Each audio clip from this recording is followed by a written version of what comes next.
अब धारणा ऐसी बन गई है कैंसर के बारे में, कैंसर मतलब डर, कैंसर मतलब मौत, और कैंसर हो गया तो लाइलाज है। क्या रूटीन में चेंजेस लाए जहाँ पे कैंसर ना हो? हर इंसान कैंसर खरीदने बाजार में जाता है, कैंसर घर लेके आता है। वो आपके अंदर प्रकृति प्रदत्त क्षमताएं इतनी है कि आपको कैंसर नहीं हो रहा है। अदरवाइज जितनी गलतियां इंसान कर रहा है उसको कैंसर कि प्रताड़ना करते हैं हम अपने शरीर के साथ कि शरीर में कुछ हो रहा है लेकिन समझ नहीं रहे, तो ऐसी क्या चीज करते हैं हम अपने शरीर के साथ जो ऐसा सिम्टम्स आता है या कैंसर फॉर्म होता है?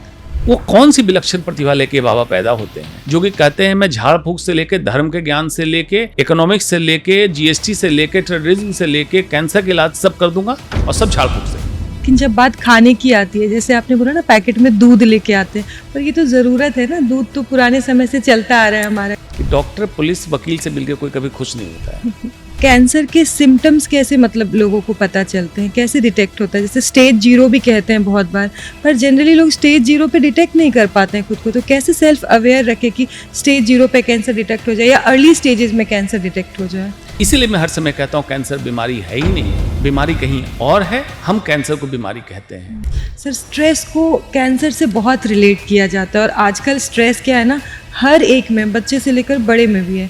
पत्थरों के इस शहर में एक पत्थर था मेरा, ना थी गैया ना था बछड़ा ना था बागीचा मेरा। नमस्ते and hello everyone, welcome to the podcast. आज जो हमारे साथ गेस्ट है ना, तो पहले तो हम इस बारे में बात करने वाले हैं कि डर के बारे में बात करने वाले हैं कि कैंसर क्या है, कैंसर से रिलेटेड बात करने वाले हैं। और जो हमारे साथ गेस्ट हैं वो एक सर्जन है, कैंसर सर्जन है। चलिए मिलते हैं डॉक्टर अंशुमन से। Welcome sir. धन्यवाद सर, तो सबसे पहले बेसिक से स्टार्ट करते हैं कि कैंसर क्या है और कैसे हो जाता है हमारे बॉडी में। उसके पहले यहीं से शुरुआत करेंगे। आपने कहा कि डर की कुछ बात होती है और कैंसर, हाँ, तो अब धारणा ऐसी बन गई है कैंसर के बारे में, कैंसर मतलब डर, कैंसर मतलब मौत, और कैंसर हो गया तो लाइलाज है। ये इसको अवधारणा में इसलिए कह रहा हूँ कि पूरी तरह मिथ है, इसको दिमाग से निकाल दें। ओके। कैंसर आम बीमारियों की तरह एक बीमारी है जो ठीक होती है, पहली बात। दूसरी बात कि एक पुरानी फिल्म थी, उसमें शम्मी कपूर का रोल दरोगा का था। उसकी जो सुपुत्री थी उनसे किसी को प्यार मोहब्बत हो गई। मिलने के बाद उस लड़के ने कहा आपसे मिलकर बड़ी खुशी हुई, तो उसने एक डायलॉग कहा था कि डॉक्टर पुलिस वकील से मिलकर कोई कभी खुश नहीं होता है। लेकिन कैंसर की बीमारी से जितना डर और दुखी होंगे, कैंसर के डॉक्टर से मिलकर आप खुश हो जाएंगे। हाँ जी। यही है कैंसर की परिभाषा आपने पूछी। टेक्निकल डेफिनेशन है abnormal purposeless growth of our own body cell with potential to migrate from one organ to another is cancer. बड़ी कॉम्प्लिकेटेड चीज है, बहुत कॉम्प्लेक्स, सरल भाषा में अब इसको कितना सामान्य है।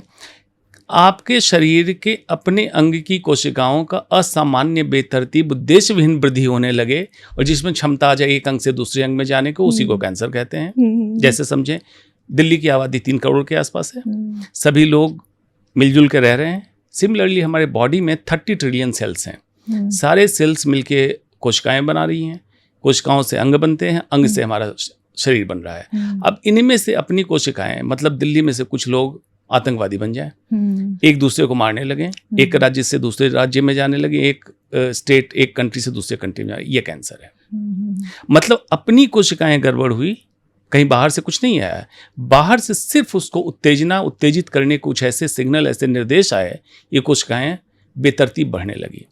अब उसी मेटाफोर में, उपमा के तौर पे समझिए कि आखिर कुछ हमारे बीच के लोग आतंकवादी क्यों बने।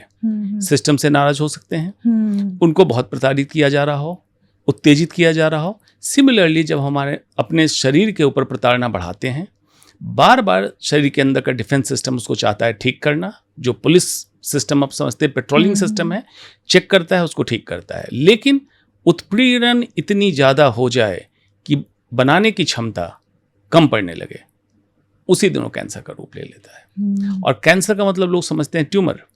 एक कैंसर की कोशिका सूक्ष्म है जिसको माइक्रोस्कोप से देख सकते हैं, और जब 10⁹ सेल्स इकट्ठी हो जाएं तो 1 सेंटीमीटर का ट्यूमर बनता है। अब सोचिए, लोग 5-5, 10-10 सेंटीमीटर का ट्यूमर लेके आते हैं, कहते हैं कि हमें तो पता ही नहीं चला, 15 दिन पहले पता चला है। 1 सेंटीमीटर का ट्यूमर बराबर है 10⁹ सेल्स। तो सोचिए कि 5 सेंटीमीटर का ट्यूमर कितना बड़ा होगा, कितने महीने से चल रहा होगा। हुआ क्या होगा कि आपने आम लक्षण, जो कि कैंसर का लक्षण भी होता है, आपने इग्नोर किया, ओवर द काउंटर मेडिसिन ली, डॉक्टर को दिखाते रहे, डॉक्टर ने मेडिसिन दी या आपने इसको इग्नोर कर दिया, सामान्य बीमारी के लक्षण समझ के ये बीमारी बढ़ गई। बस इतना ही अंतर है।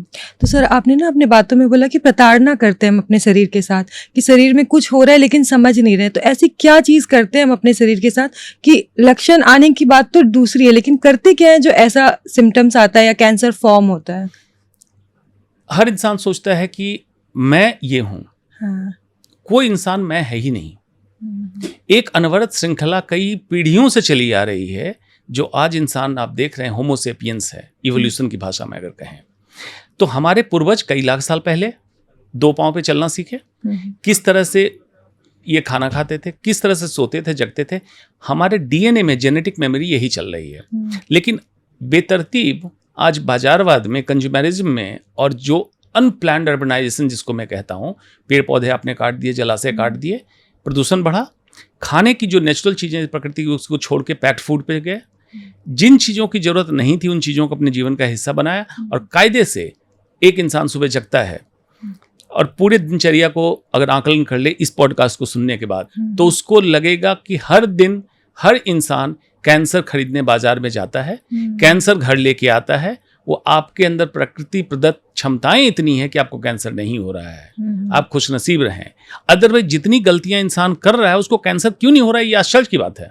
कैंसर होना आश्चर्य की बात नहीं है। तो इस पॉडकास्ट के बाद मैं आपके दर्शकों से गुजारिश करूंगा कि इस पॉडकास्ट की बातों को ध्यान से सुने, और बहुत साधारण बातें होंगी, अपने जीवन में अगर अमल करें तो कैंसर नहीं, जितनी जीवन शैली संबंधित बीमारियां हैं, कैंसर, हाइपरटेंशन, डायबिटीज, मोटापा, हार्ट अटैक, सारी बीमारियों से दूर रहेंगे। इसीलिए मैं हर समय कहता हूँ कैंसर बीमारी है ही नहीं, बीमारी कहीं और है। हम कैंसर को बीमारी कहते हैं क्योंकि इसमें बहुत सारे प्रोफेशन, ऑक्यूपेशन, बाजारवाद, पैसा, घोटाला, स्कैम, बहुत कुछ इन्वॉल्व है। ठीक है सर, आपने बोला ना कि इंसान घर लेके आ रहा है, तो ऐसी क्या क्या चीज़ें हम घर लेके आ रहे हैं जो मतलब कैंसर हो सकता है या कैंसरस है, नहीं यूज़ करना चाहिए, तो वो कैसी क्या चीज़ें हैं?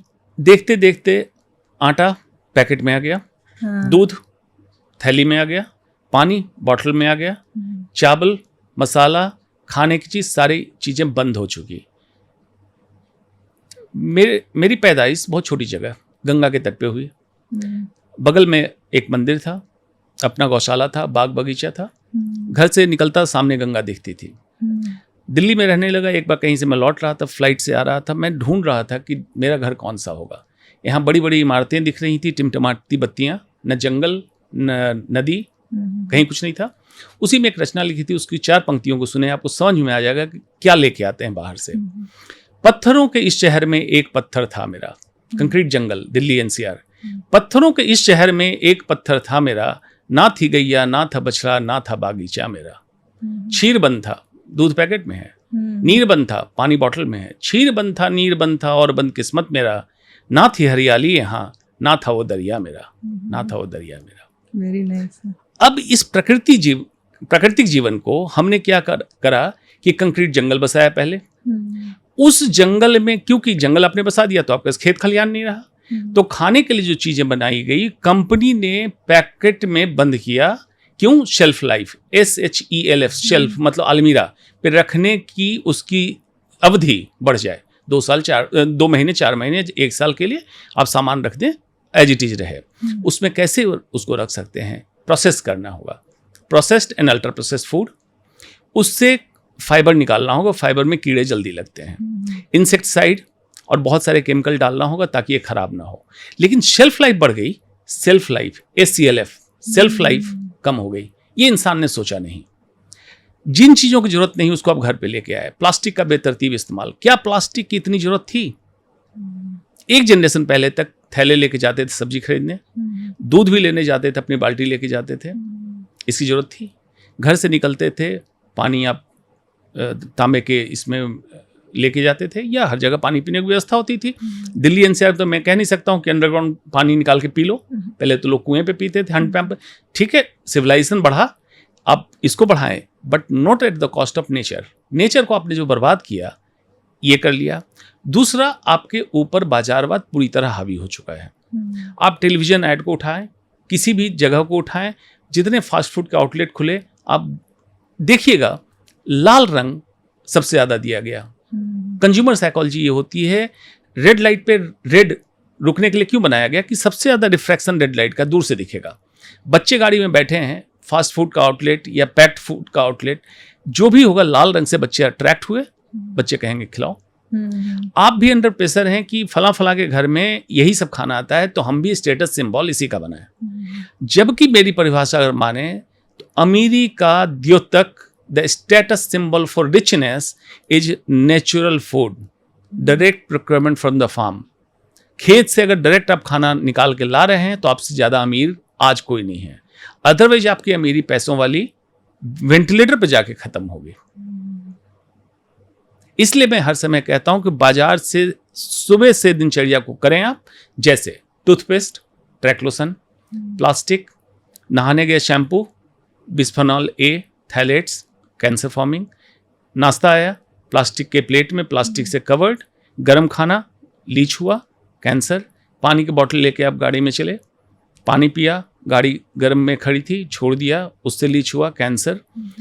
आप ऑफिस गए, चारों तरफ कार्सिनोजेन से आप घिरे पड़े हैं, वायु प्रदूषण, कैंसर, जल प्रदूषण, कैंसर, सॉइल प्रदूषण, कैंसर। फिर स्ट्रेस, तनाव, आपको बीच बीच में स्ट्रेस हो रहा है, जाके सिगरेट पी रहे हैं, कैंसर। एक्सेसिव चाय पीना, मिल्क टी, स्पेशली शुगर बिक्स, कैंसर। घर लौटे, तनाव में लौटे, नींद नहीं आ रही थी, मोबाइल पे लगे रहे, सर्कैडियन रिदम डिस्टर्ब, कैंसर। रात को जगे रहे 2 बजे, app based food, cancer. Plastic में खाना आया था, लीच हुआ, केमिकल, कैंसर। फ्रिज में डाल दिया बचा खाना, अगले दिन उसी को माइक्रोवेव में गर्म किया, कैंसर। तो इसमें कौन से आश्चर्य की बात है? आज से जो दर्शक इस पॉडकास्ट को सुन रहे हैं, अपने जीवन में बदलाव चालू करें, अपने रसोई में जाएं और रसोई की सफाई पहली करें, गाड़ी की सफाई दूसरी करें। घर में अपने जब कवर्ड में, अलमीरा में बहुत सारी चीज़ें बंद हैं उनकी, जिसको होर्डिंग कहते हैं, उनकी मानसिकता भी होर्डिंग जमा करने की हो गई है, उसको खाली करें। देखिए किस तरह से बीमारी आपके घर से जाने लगती है। एक होर्डिंग मानसिकता को झकझोरने की, जगाने की जरूरत है। हर इंसान चाहता है स्वस्थ रहना, कोई नहीं चाहता है बीमार होना, लेकिन उसको जागरूक करने का सही तरीका, सही नज़रिया कोई बता दे, और साइंटिफिक नज़रिया। आज तो हर इंसान गुरु बना हुआ, यूट्यूब पे बैठा हुआ कुछ भी बोल रहा है, साइंटिफिक तरीका बता दे, हर इंसान चाहता है उसको फॉलो करे और उसका परिवार सुखी और स्वस्थ रहे। सर, आपने बात तो बताई कि सुबह से लेकर रात तक का रूटीन मिल गया हमें, कि हर चीज़ों में कैंसर है, तो इससे कैसे बचें हम? क्योंकि आज की फास्ट मूविंग पीस, ऐसी लाइफ की स्पीड है ना कि हर चीज़ हमें फास्ट फूड जैसा ही चाहिए, फास्ट चाहिए, डिलीवरी भी चाहिए, सब कुछ करना है। तो क्या रूटीन में चेंजेस लाएं जहाँ पे कैंसर ना हो? मैं अपनी दिनचर्या का उदाहरण इसलिए देता हूँ, मैं कैंसर सर्जन हूँ, पब्लिक प्रोग्राम में भी जाता हूँ, बहुत सारे साइंटिफिक प्रोग्राम में बुलाया जाता है। मैं मानता हूँ मैं ठीक ठाक व्यस्त हूँ, लेकिन उस व्यस्तता में भी अगर मैं अपनी दिनचर्या वही चला रहा हूँ तो मैं मानता हूँ सभी लोग चला सकते हैं। ज़रूरतें अपनी कम करें। आज बेवजह की आपने ज़रूरतें बढ़ा ली है। Minimalism, theory of minimalism. हमारी ज़रूरतें कितनी हैं? एक इंसान की जरूरत मन की शांति, सुपाच्य भोजन और चैन की नींद। बाकी की मेहनत और मुशक्कत दिखावे के सामर्थ्य इकट्ठा करने में जाया करते हैं। ज़रूरतें बहुत कम है, ज़िंदगी बहुत सीमित। अगर इंसान इस तरह से सोचने लगे, सुबह जगह शैम्पू की जगह रीठा, सीकाकाई, आंवला भिगो के रखे रात, उससे बाल धो ले। मुल्तानी मिट्टी, बेसन, दही हमारे कल्चर में था, कैसे खत्म हुआ, क्यों खत्म हुआ, जरा सोचिए आप। थोड़ा सा कम्बरसम है कि हो सकता है आपको आधे घंटे पहले कोई चीज़ तैयार करनी पड़ जाए, लेकिन आपके स्किन की क्वालिटी, बिना वजह केमिकल का एक्सपोजर कम होगा। आप कहिए क्या महिलाएं सौंदर्य प्रसाधन इस्तेमाल नहीं करती थी? पहले ज़्यादा करती थी, जो आज औरतें कर रही उनसे ज़्यादा, लेकिन सारी चीज़ें नेचुरल थी। पलास, टेसू के फूल, गुलाब के फूल और इस तरह के जो प्राकृतिक चीज़ें जिस सीजन में आती थी उससे इस्तेमाल करती थी। आज लेकिन ट्रांसडर्मल, मतलब जो स्किन में महिलाएं कॉस्मेटिक इस्तेमाल कर रही हैं, ट्रांसडर्मल मतलब स्किन के रास्ते इसके केमिकल एब्जॉर्ब होके उसकी बॉडी में जमा होते हैं, उनको अंदाज़ा नहीं है। हेयर डाई, हेयर डाई आप इमेजिन कीजिए कि हेयर डाई कैसे आया होगा, बाजारवाद में आया। अगर 50 साल का व्यक्ति है तो उसके बाल ग्रे ब्लैक होंगे। उसको ब्लैक क्यों करना है? क्यों उसको 17 साल का ही दिखना चाहिए 50 साल के व्यक्ति को? अगर मान लीजिए कि यही फैशन ट्रेंड होता कि जिसके बाल ग्रे हों वो मैच्योरिटी या अनुभवी माना जाता होगा, तो शायद लोग सफ़ेद बाल करना पसंद करते, काला करना पसंद नहीं करते। 1940 में हॉलीवुड की फिल्मों की हीरोइन, क्योंकि वहाँ पे बिकनी और स्लीवलेस का प्रचलन था, उसमें देखे तो आर्मपिट में बाल की शेविंग नहीं दिखेगी आपको। उठा के देखिए previous photographs black and white में। इसका भी मार्केट तैयार किया गया, उसमें इतने केमिकल डाले गए। नेचर क्या कह रहा है, प्रकृति क्या कह रही है? अगर उम्र के साथ आपके बाल सफ़ेद होने हैं तो होंगे, उसको क्यों काला करना है? उम्र के साथ अगर आपकी ज़रूरतें कम हो रही है तो होनी चाहिए, उसको क्यों कम करना है? आप प्राकृतिक तरीके से जीवन को संतुलित अगर करें तो आपकी ज़रूरतें कम होने लगी। उसके बाद आगे हम खाने पे जब चर्चा करेंगे तो खाने की ज़रूरत कितनी है? एक भोजन आप घर से करके निकल रहे हैं, एक भोजन 6 से 8 घंटे के बाद चाहिए, तो क्यों बीच में स्नैकिंग कर रहे हैं आप? आपकी ज़रूरत तो थी नहीं, भूख लगी नहीं थी। और भूख, लोग कहते हैं कि भूख किसको कहते हैं? भूख न देखे जूठी भात, नींद न देखे टूटी खाट, इश्क न देखे जात को जात। तो जब ऐसी भूख लगे तभी खाना खाएं। आज क्या होता है, आप गुजर रहे थे, पिज़्ज़ा की खुशबू आई, समोसे की खुशबू आई, आपने उठा खा लिया। ओवर ईटिंग कई बीमारियों का कारण। सीधी सी बात है कि 24 घंटे में इंसान को 1 घंटा मी टाइम देना पड़ेगा, और अपने जीवन को अवलोकित करके उसकी एक तरह से प्लानिंग करके देखे कि मुझे कितनी ज़रूरतें हैं और कैसे मैं इसको कम करूं। ज़रूरतों को कम करेगा तो वाकई उसको समझ में आएगा कि बहुत सारी बीमारियां मैं मोल खरीद के लाता था। क्यों कोल्ड ड्रिंक पीनी है आपको? क्यों ये आपको शुगरी ड्रिंक पीना है, जो एनर्जी ड्रिंक सो कॉल्ड? क्या ज़रूरत है? तो जो लोग सोच रहे होंगे कि इतने मार्केट में इतनी चीज़ें हैं, सरकार क्यों नहीं करती? सरकार की फंडिंग होती है। हर कंट्री में जो कंपनी ऐसी आती है, सरकार, गवर्नमेंट में जो लोग पॉलिटिशियन बैठे हैं उनको फंड करके इसका अप्रूवल लेते हैं। कोई क्या साइंटिस्ट उसमें इंडोर्स कर रहा है कि आप ये पियो और स्वस्थ रहोगे? कोई नहीं करेगा। कौन करते हैं? हर देश का कोई नाचने गाने वाला, जो so called film actor actress बोलते हैं, ये इंडोर्स करते हैं। लेकिन उनके जीवन में जाके देखिए क्या वो पीते हैं? खुद नहीं पी रहे हैं। पब्लिक को अट्रैक्ट करने के लिए एक तरीका बना हुआ है जिसको पब्लिक को समझना चाहिए। ये सब तो हम फॉलो कर लेंगे, लेकिन जब बात खाने की आती है, जैसे आपने बोला ना पैकेट में दूध लेके आते हैं, पर ये तो ज़रूरत है ना, दूध तो पुराने समय से चलता आ रहा है हमारा कि दूध तो चाहिए ही। दूध एक इंसान की ज़रूरत नहीं है। India is a milk obsessed country.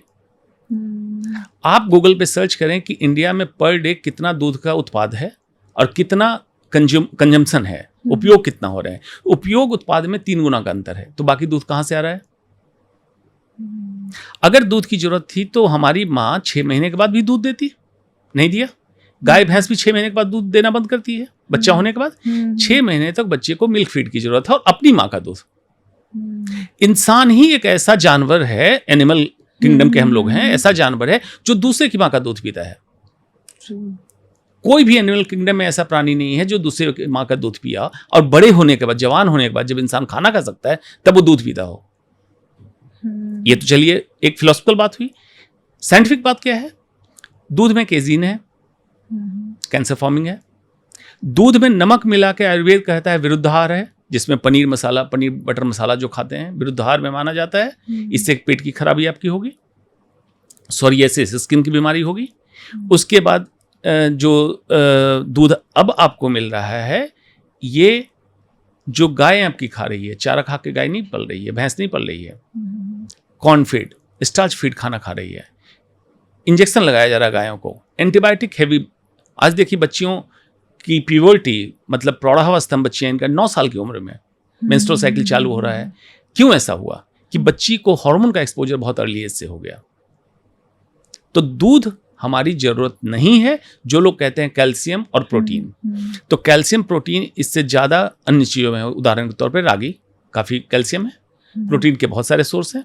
अब एक इसमें डिक्टम आता है, लोग कहते हैं कि इतने सालों से दूध पीते आ रहे हैं, क्या? पहली बात कि वो जो दूध पी रहे थे वो दूध तुम्हें मिल नहीं रहा है, नंबर 1।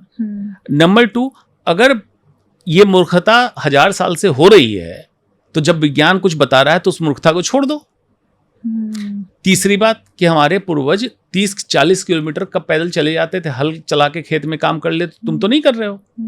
तो ये सारे बाई प्रोडक्ट तुम्हारे बॉडी के अंदर जमा हो रही हैं। और हमारा मेटाबॉलिक सिस्टम ऐसा नहीं रहा जो इतने कॉन्टामिनेटेड प्रोडक्ट को हम खाएं और हम स्वस्थ रहें। चाय पे अभी चाइना ने रिसर्च किया कि दूध वाली चाय और वर्सेस ब्लैक टी, तो दूध वाली चाय में कई तरह के उसने बीमारियों के पीछे की वजह बताई। तो इन चीज़ों को बहुत वैज्ञानिक नज़र से सोचना चाहिए और ये नहीं सोचना चाहिए कि इतने सालों से हो रहा है, ठीक ही हो रहा होगा। इतने सालों से तो लोग बीमार थे, अब केमिकल फर्टिलाइजर ज़्यादा हो गया और बीमार हो रहे हैं, तो इसको चेंज करो अपनी लाइफ में। तो ये है कि जिसको गाय रख के दूध पीना है तो पी लो, पैकेट वाला नहीं चलेगा। बिल्कुल नेचुरल तरीके से जैसे गाय भैंस पूर्वज हमारे रखते थे, वैसे अगर वो आपकी उपलब्धता हो तब एक लिमिटेड अमाउंट ले सकते हैं, अदरवाइज नहीं लीजिए दूध। नेचुरल तरीके से, मतलब गाय खुद चरने जाए, उसको फोर्सली नहीं रखा जा रहा, हरा चारा मिले, गाय को धूप मिले, तभी तो विटामिन डी गाय के दूध में आएगा। कहाँ से आएगा? गाय को इंजेक्शन देके दूध ना निकाल रहे हो, गाय का बछड़ जीवित हो तब उसका दूध निकल रहा हो। इन सारी चीज़ों का एक नेचर जब भी कुछ आपके लिए देता है तो बहुत सोच समझ के देता है, हम उसको तोड़ते हैं। सर, तो कैंसर पे आते हैं, तो कैंसर के सिम्टम्स कैसे मतलब लोगों को पता चलते हैं, कैसे डिटेक्ट होता है? जैसे स्टेज 0 भी कहते हैं बहुत बार, पर जनरली लोग स्टेज 0 पे डिटेक्ट नहीं कर पाते हैं खुद को, तो कैसे सेल्फ अवेयर रखे कि स्टेज 0 पे कैंसर डिटेक्ट हो जाए या अर्ली स्टेजेस में कैंसर डिटेक्ट हो जाए?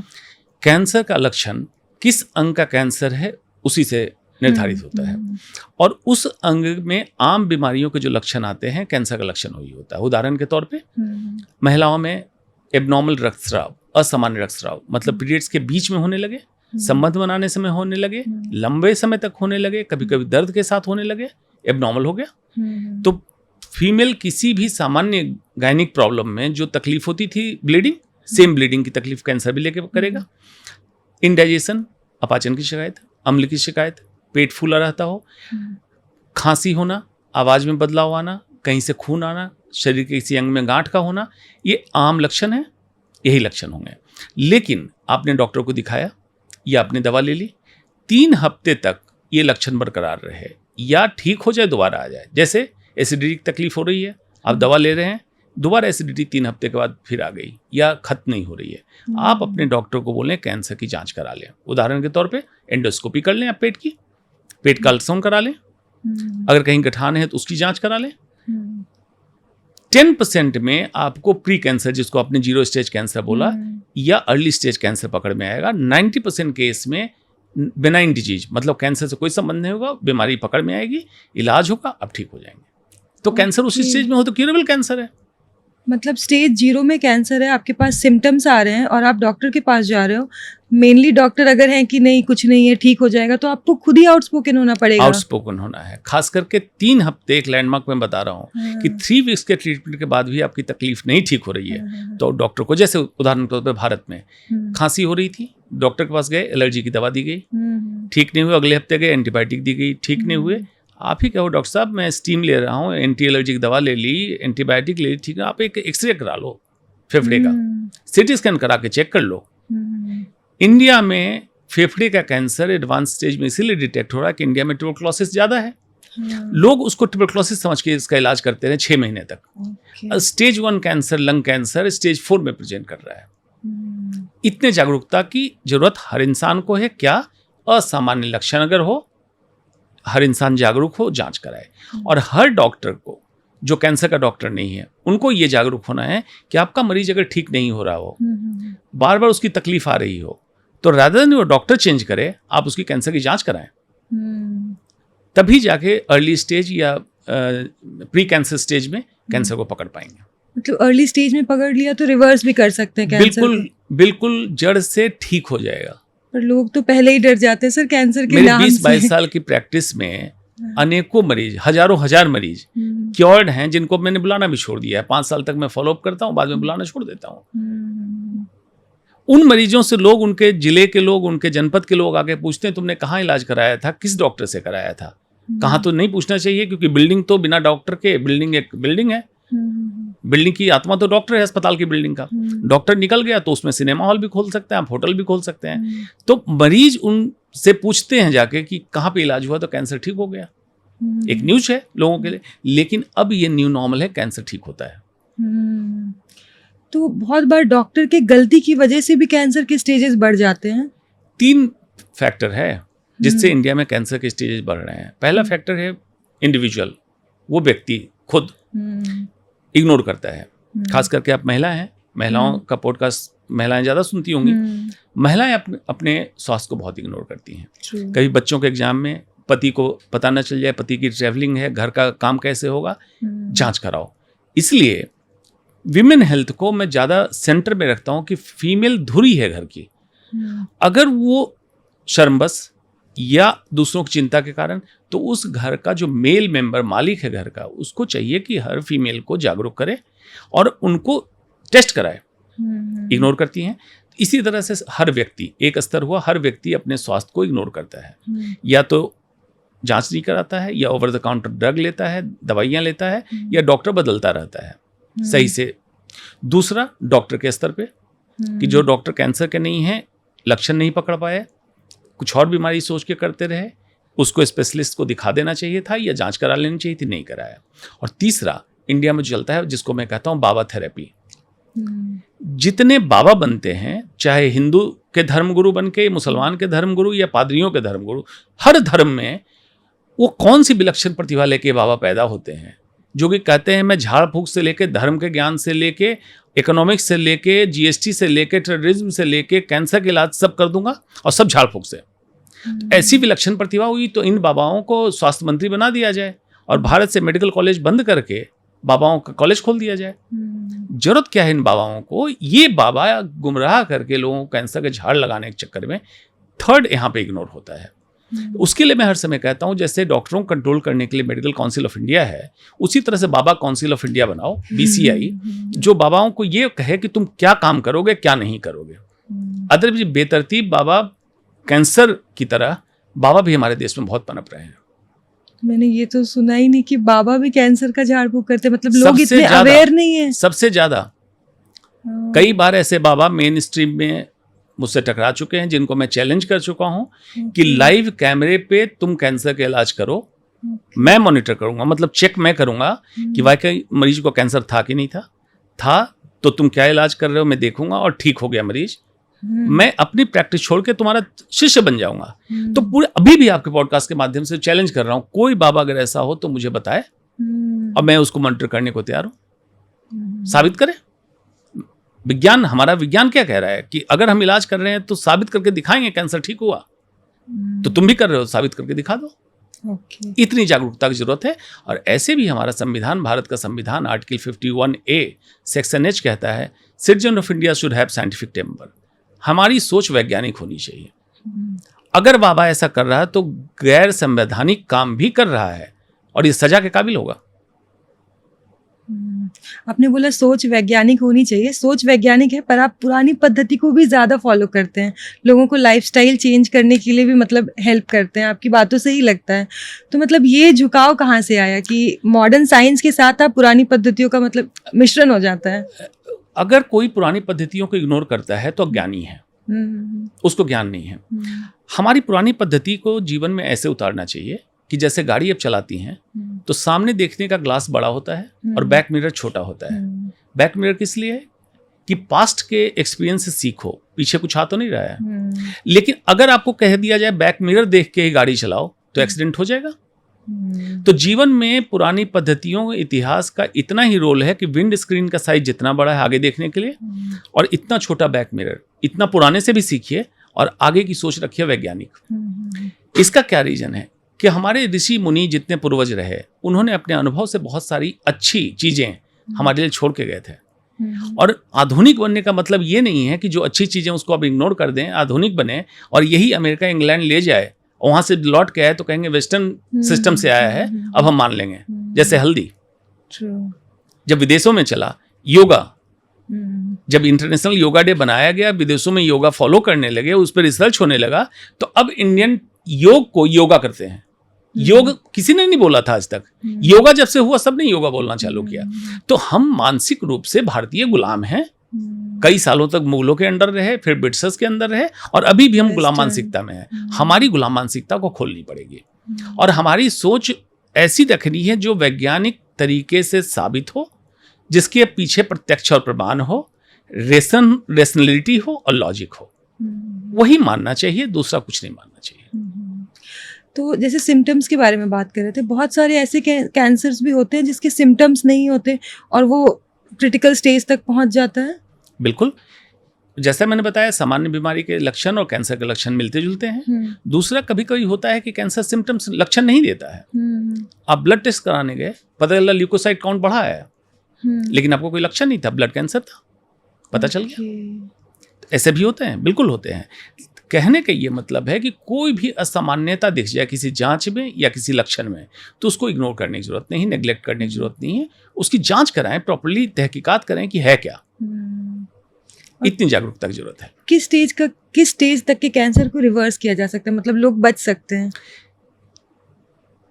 पब्लिक के लिए टेक्निकल कैंसर स्टेज 1, स्टेज 2, 3 और 4 है। पब्लिक के लिए उसको समझो stage 1 stage 2 early cancer. Early solid tumour से मतलब स्तन का कैंसर, बच्चेदानी का कैंसर, मुंह का कैंसर, गले का, फेफड़े का, बिल्कुल तरह से ठीक होने का स्टेज है। अगर सही से कैंसर स्पेशलिस्ट मिल जाए, जिसपे हम बताते हैं कैंसर स्पेशलिस्ट होता कौन है, तो ये बीमारी ठीक हो जाएगी। स्टेज 3 बड़ी हो जाती बीमारी, तो इसमें पहले कीमोथेरेपी, रेडियोथेरेपी देके इसको छोटा किया जाए, फिर इसका ट्रीटमेंट किया जाए, ये भी ठीक हो जाता है। स्टेज 4 इनक्यूरेबल है, मतलब एक अंग से दूसरे अंग में बीमारी पहुंच चुकी है। इसमें इलाज करने का उद्देश्य 2 ही होता है कि इंसान की लाइफ जितनी हम बढ़ा सकें, to prolong the life and to give quality of life, उस बढ़े लाइफ में इनको तकलीफ ना हो। इस 2 उद्देश्य से हम इलाज करते हैं। अब कैंसर स्पेशलिस्ट का मतलब क्या होता है? हम लोग की डिग्री MBBS की होती है, जो बेसिक डिग्री हुई, जिसके लिए डॉक्टर बन गए। फिर MS कैंसर सर्जन बनना है तो MS सर्जरी करेंगे पहले, पोस्ट ग्रेजुएशन जिसको हम कहते हैं। जो फिजिशियन बनना चाहेगा MD मेडिसिन करेगा। फिर MCH कैंसर सर्जरी या DM मेडिकल ऑन्कोलॉजी करेगा कैंसर स्पेशलिस्ट बनने के लिए। कैंसर सर्जन बनेगा कि कैंसर फिजिशियन बनेगा। लेकिन आज बाजारवाद में कई अस्पताल में स्वयंभू ऑन्कोलॉजिस्ट पैदा हो रहे हैं, जो कह रहे हैं कान नाक गले का भी हम इलाज करते हैं, कैंसर भी कर लेते हैं, पेट का भी ऑपरेशन कर रहे हैं, कैंसर भी ठीक कर। कैसे कर दोगे? ऑन्कोलॉजिस्ट थोड़ी हुए हो। अगर ऐसा था तो भारत सरकार को ऑन्कोलॉजी की सेपरेट डिग्री चलाने की जरूरत क्यों पड़ी? तो जो भी मरीज डॉक्टर के पास जाता, देखे कि उसके पास degree MCH cancer surgery, DM medical oncology है कि नहीं है। इलाज करने के काबिल हो ही, दूसरे लोग काबिल नहीं है। बाकी सब गुमराह हो रहा है, बाजारवाद चल रहा है। सर, तो कीमोथेरेपी, रेडियोथेरेपी ये क्या है, मतलब क्या किया जाता है इसमें? मेनली कैंसर पेनफुल होता है ये सब? हाँ, कैंसर सेल को मारने की जो पद्धति होती है दवा के द्वारा, उसको कहते हैं कीमोथेरेपी। एक ब्रॉड ग्रुप हो गया, जिसमें साइटोटॉक्सिक, जिसके बारे में सुनते हैं कि उसके साइड इफेक्ट्स बहुत हैं, बाल झड़ जाते हैं, वो प्रॉपर कीमोथेरेपी हुई। इम्यूनोथेरेपी जो हमारे बॉडी के इम्यून सिस्टम के मैनिपुलेशन से कैंसर को किल करता है। रेडियोथेरेपी आप समझिए कि कैंसर को किल करने की पद्धति मशीनों द्वारा दी जाती है। एक रेडिएशन, एक किरण है जो आंखों से दिखती नहीं है, वो जाके कैंसर सेल को डिस्ट्रॉय करती है। तो रेडियोथेरेपी मशीन द्वारा, कीमोथेरेपी दवाओं के द्वारा, यही है बात। जो पेनफुल की है, पहले कीमोथेरेपी के साइड इफेक्ट्स ज़्यादा थे, जहाँ से चढ़ाई जाती तो वहाँ पे कुछ चेंजेज आते हैं, जिसके कारण पेन होता था। अब कीमोथेरेपी के डिवाइसेज आ गए हैं, कीमोपोर्ट, पिक लाइन, जिससे कीमो चढ़ाने में दर्द नहीं होता है। साइड इफेक्ट्स कम हो गए हैं कीमोथेरेपी के। कई ऐसे इम्यूनोथेरेपी आ गए हैं जिसके साइड इफेक्ट्स ना के बराबर हैं। रेडियोथेरेपी में भी टेक्नोलॉजी डेवलप हुई है, जिसके कारण इफेक्ट कैंसर ट्रीटमेंट का बढ़ गया और साइड इफेक्ट कम हो गया। तो इस तरह से एडवांसमेंट होता है टेक्नोलॉजी का, वो आया है टेक्नोलॉजी। सर, इम्यूनोथेरेपी की तरफ लोगों का झुकाव थोड़ा ज़्यादा बढ़ रहा है, उसके बारे में थोड़ा डिटेल बताएंगे? झुकाव ज़्यादा नहीं बढ़ रहा, उसमें बहुत पेच है। उस पेज को समझने की जरूरत है। इम्यूनोथेरेपी में लोगों को लगता है कीमो का साइड इफेक्ट नहीं होगा, कई डॉक्टर भी ऐसा कह देते हैं, जबकि ऐसा नहीं है। जिस पर्टिकुलर कैंसर में उसका रिसेप्टर पॉजिटिव होगा, इम्यूनोथेरेपी उसी में काम करेगी, सब में काम नहीं करेगी, नंबर 1। नंबर 2, क्या कोई चमत्कार है इम्यूनोथेरेपी? मिरेकल है? Answer is no. तो आप सोच रहे हो कि इतना पॉपुलर किया जा रहा है? इम्यूनोथेरेपी बहुत महंगी है, लाख रुपए, 1.5 लाख रुपए का एक इंजेक्शन है।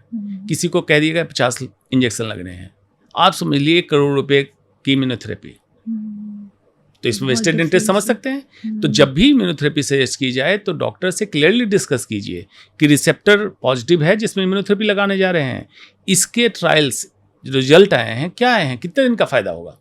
अब मान लीजिए कि 1 लाख का एक इंजेक्शन है, आपको कहा जा रहा है 6 इंजेक्शन लगवाइए, और सर्वाइवल एडवांटेज जिसको हम कैलकुलेट करते हैं कि इंजेक्शन ना लगाएं तो इस इंसान को क्या होगा, और इंजेक्शन लगाएं तो कितने दिन लाइफ और बढ़ेगी। तो अगर मान लीजिए 6 इंजेक्शन लगने के बाद कहते हैं सर्वाइवल एडवांटेज है 29 दिन का। तो बता तो दीजिए कि 10 लाख कोई खर्च कर रहा है 29 दिन के लिए, और 29 दिन कैसे आकलन करेंगे ये बता दीजिए। तो उसके लिए तो ये पता चलना चाहिए कि आप ज्योतिष हैं, कि आप जानते हैं कि इनकी लाइफ अगले इतने साल की है और उसमें 29 साल मैं जोड़ रहा हूँ। तो डॉक्टर कोई ज्योतिष हो सकता है क्या? जो मरीज भी डॉक्टर से पूछते हैं, डॉक्टर साहब मेरी जिंदगी अब कितने साल की है या कितने महीने की है, तो डॉक्टर ज्योतिष नहीं है, वो नहीं बता सकता है। दूसरा, ह्यूमन लाइफ कभी भी AI आर्टिफिशियल इंटेलिजेंस के एल्गोरिदम में नहीं चलता है, मल्टीपल फैक्टर चल रहे होते हैं साथ में।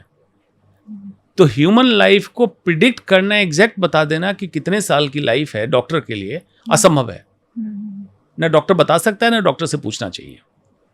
अभी आपने बोला ना कि लाइफ मतलब 29 दिन या 30 दिन के लिए बढ़ाई जा सकती है, मतलब एक्चुअल में ये फैक्ट है? ये स्टेज 4 पे जाने के बाद 29 दिन के लिए लाइफ बढ़ा सकती है? नहीं, ये फैक्ट है इम्यूनोथेरेपी का। इम्यूनोथेरेपी हो सकता है कीमोथेरेपी, लाइफस्टाइल में बदलाव ला के उस इंसान को 2-2.5 साल ऐसे हम लाइफ दे सकते हैं। तो क्या 6 कीमोथेरेपी 10 लाख रुपए की दे के 29 दिन जो बढ़ाने की बात हुई, एक इम्यूनोथेरेपी है जिसका ट्रायल में आया है। तो ये तो चाहिए डॉक्टर को डिस्कस करना कि आप इतना खर्च करेंगे, घर बेचेंगे, गहना बेचेंगे, लेकिन फायदा 29 दिन का है। गारंटी कहता हूं कोई नहीं कराएगा। इसलिए नहीं कि उसको 29 दिन प्यारा नहीं है, क्योंकि उसको भी नहीं पता है कि 29 दिन कौन सा। इतनी सारी चीजें बॉडी में चल रही है, तो ऐसे गुमराह में ना पड़े। मेडिकल का रिसर्च बहुत ही कॉम्प्लिकेटेड रिसर्च होता है। डॉक्टर से क्लियरली डिस्कस करें कि फायदा किसको है, आप जो ट्रीटमेंट करें, मरीज को या अस्पताल को। सही बात है। मतलब आजकल ज़्यादा मतलब ट्रीटमेंट जितना मरीज के लिए किया जाता है उतना ही हॉस्पिटल के लिए भी इम्पोर्टेंट हो गया है कि इतने लोग आए, ये एक कोटा टाइप का हो गया कि इतने लोगों को पूरा करना है, रहना चाहिए लोगों को। सर एक और क्वेश्चन है, जैसे कि क्या ट्रिगर करता है, मतलब कैंसर होने के लिए क्या चीज़ ट्रिगर पॉइंट है कि ये हो रहा है, लाइफ में लगातार चल रहा है तो कैंसर होगा? कुछ ऐसे पॉइंट्स भी हैं? ग्रॉसली आप देखिए कि हर इंसान को उसके जीवन काल में 6 बार प्रॉपर कैंसर डेवलप होगा, और हर दिन हर व्यक्ति के अंदर कैंसर की कोशिका बनती है। हर दिन हर व्यक्ति के अंदर कैंसर की कोशिका बनती है। अब सोचिए कि हमारा डिफेंस सिस्टम कितना स्ट्रांग होगा कि कैंसर का बदलाव चालू हुआ, ये गया, मोलिकुलर पुलिसमैन शरीर में घूमता रहता है, डिटेक्ट किया, उसको रिपेयर कर दिया। अगर ये फॉल्ट इतना गड़बड़ है कि रिपेयर नहीं हो सकता, उस सेल को मार देता है। प्रोसेस कॉल ऑटोफेजी, AUTOPHAGY, मतलब अपने आप को खा जाना। और ये ऑटोफेजी एक और समय होती है जो अभी काफ़ी जैसन फंग है, कनाडा का डॉक्टर है, उसने पॉपुलराइज किया था इंटरमिटेंट फास्टिंग। इंटरमिटेंट फास्टिंग बाद ऑटोफेजी होती है। नोबेल प्राइज मिला 2022 में जापानीज एक साइंटिस्ट को इसी रिसर्च पे, और ये कैंसर होने से रोकता है ऑटोफेजी। ओके, तो मतलब इंटरमिटेंट फास्टिंग अच्छा होता है बॉडी के लिए? हाँ, इंटरमिटेंट फास्टिंग में हम चर्चा करेंगे कि इंटरमिटेंट फास्टिंग अच्छा है, लेकिन किस फॉर्म में। क्योंकि इंटरमिटेंट फास्टिंग में ये सब नहीं बताया गया कि कब खाना है, क्या खाना है, किस समय नहीं खाना है, उस पर हम चर्चा कर लेंगे। तो आपने बताया कि क्या ऐसा लक्षण, कहाँ बदलाव, तो हर दिन ये बदलाव हो रहा है। आप अगर आपकी इम्यूनिटी गड़बड़ होने लगी, इम्यूनिटी गड़बड़ से मतलब है कि आप बीमार रह रहे हैं बहुत फ्रिक्वेंट, तो इसका मतलब डिफेंस सिस्टम आपका लो हो रहा है। आपको आलसपन बहुत होने लगा कुछ दिनों से, सडन मोटापा आपका बढ़ रहा है, ये सब जा रहा है आपके डिफेंस सिस्टम के उल्टा। खास करके सेंट्रल ओबेसिटी, पेट पे और हिप पे मोटापा बढ़ रहा है, सेंट्रल विसरल फैट बढ़ रहा है, ये आपके बॉडी में क्रोनिक इन्फ्लेमेशन कराएगा, इम्यूनिटी को लो करेगा। तब आपको ज़्यादा जागरूक रहना है कि आपके अंदर कोशिकाएं बनी, लेकिन डिफेंस सिस्टम आपका काम नहीं कर रहा था, ये पनपने लगा। तो आपको इस तरह के जीवन बदलाव सडनली लगने लगे। जैसे हर इंसान को आकलन करना चाहिए कि अगर मान लो कि आजकल मैं ज़्यादा सोना चाहती हूँ, आलस है, नींद नहीं आ रही है, लेटे रहने की इच्छा होती है, मन खुश नहीं रहता है, मोटापा बढ़ने लगा है, कपड़े का साइज चेंज हो रहा है, या फॉर दैट मैटर मैं कहता हूँ इंसान बड़ा अच्छे से रहता था, वेल ग्रूम रहता था, आजकल कहता है कि मेरे जीवन में इंटरेस्ट खत्म हो गया, नहीं रह रहा है। आप उसको लाइटली मत लीजिए। मेंटल हेल्थ और फिजिकल हेल्थ दोनों जुड़ा हुआ है। मतलब हो सकता है उसका फिजिकल हेल्थ डिस्टर्ब हुआ हो, इसके का मानसिक स्तर पे उसको अच्छा नहीं लग रहा हो, और वो कह रहा है कि छोड़ो, कैसे भी कपड़े पहन के चला जाऊंगा, कोई भी जूते पहन लूंगा, लड़कियां कहेगी बाल नहीं करूंगी, ऐसे हाथ से कर। तो ये छोटी चीज नहीं है। जरूर उनके जीवन में कुछ ऐसा बदलाव, उनके जीवन का प्रॉपर उस व्यक्ति को चाहिए आत्मविश्लेषण करे कि क्या ऐसा हुआ जो मैं ऐसा आजकल हो गया हूँ। ओके, तो ये सब बहुत बेसिक चीज बता रहा हूँ। ये अंदर शरीर के अंदर होने वाले बदलाव को हमारा हर समय ब्रेन रीड करता है। और एक बड़ी अच्छी किताब है जो पढ़ना चाहिए, ब्रेन ऑलवेज गिव्स ए सिग्नल, बॉडी ऑलवेज गिव्स ए सिग्नल। आप उस सिग्नल को इग्नोर कर रहे हैं, तब जाके आएगा लक्षण, और उसके बाद जाके कहीं आएगा लेबोरेटरी टेस्ट। मतलब सोचिए, टेस्ट के कितने पहले आप अपने को जज कर सकते हैं कि आप बीमार हो रहे हैं। और वो बीमारी किसी तरह की हो सकती है, डायबिटीज, हाइपरटेंशन, हार्ट डिजीज के लिए प्रोन, या इन्फ्लेमेशन के लिए प्रोन, या कैंसर, कुछ भी हो सकता है, लेकिन आप बीमार हो रहे हैं, बॉडी सिग्नल दे रही है। तो ये जागरूक होना है। सिग्नल्स एक बार लिस्ट करेंगे आप, जो मतलब व्यूअर्स है उनके लिए इजी हो जाएगा। व्यूअर्स के लिए इजी होगा कि आप मानसिक रूप से या शारीरिक रूप से बदले बदले से मिजाज लगते हैं। अब ये बदले बदले मिजाज क्या लगते हैं? सुबह आप 5 बजे जग जाते हैं तो बड़े तरोताजा और अलर्ट, एक्टिव। आप घूमने लगते, जो आपकी दिनचर्या थी, योग करने लगते थे, खाना बनाने लगते, जो भी करते थे। आज नींद खुल रही है लेकिन आपको आलस आ रहा है, जग रहे हैं फिर आके सो जा रहे हैं, शरीर थका महसूस हो रहा है। क्या आपको लगता है ऐसे ही हो गया होगा? कभी ऐसा हो सकता है, मौसम बदले, एक आध दिन हो जाए, लेकिन कांस्टेंट अगर होने लगे तो ऐसा नहीं है। Body gives you signal. सुबह जगे, कमर में दर्द है, सर भारी है, आम समस्या है, जरूर आपके पेट में कोई गड़बड़ी चल रही है। ये सिग्नल दे रहा है। हो सकता है आप डिहाइड्रेटेड हो, पानी की कमी हो रही है, बॉडी सिग्नल दे रही है। पेशाब पीला होने लगे, पेशाब का एक्चुअल कलर जो है हल्के रंग के नींबू के कलर का पेशाब एक्चुअल कलर माना जाता है, ना पानी की तरह हो और ना पीला हो। अगर पानी की तरह मतलब ओवर हाइड्रेशन ये भी ना करे, और अगर पीला होने लगे तो मतलब टॉक्सिन्स आपके बॉडी में जमा हो रहे हैं। इसको देखें, जीवन से रुचि खत्म हो जाए,